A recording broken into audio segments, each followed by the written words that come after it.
আসসালামু আলাইকুম। আমি হার্ডলক পেট কুরিয়ার থেকে হৃদয় বলছিলাম। তো আমাদের কাজ হলো বিড়াল কুকুর ট্রান্সপোর্টেশন সার্ভিস দেওয়া।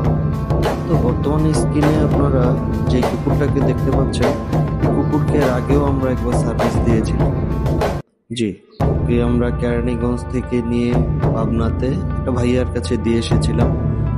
তো সে সেখানে কিছুদিনের জন্য বেড়াতে গিয়েছিল। তো সেখানে বেড়ানোর পরে তাকে আবার ঢাকায় আনার প্রয়োজন পড়ে, কেরানীগঞ্জে আনার প্রয়োজন পড়ে। তো আমরা সেখান থেকে ওকে কেরানীগঞ্জে আবার নিয়ে আসি। কুকুরটা অনেক দুষ্টু প্রকৃতিরই ছিল, কিন্তু আমাদের সাথে খুব ভালোভাবে মানিয়ে গিয়েছিল। তো ঠিক এইভাবেই আমরা আপনাদের জন্য দেশের বিভিন্ন জায়গা থেকে বিড়াল কুকুর ট্রান্সপোর্টেশন সার্ভিসটি দিয়ে থাকি। আপনারা দোয়া করবেন আমাদের জন্য, পাশে থাকবেন আমাদের।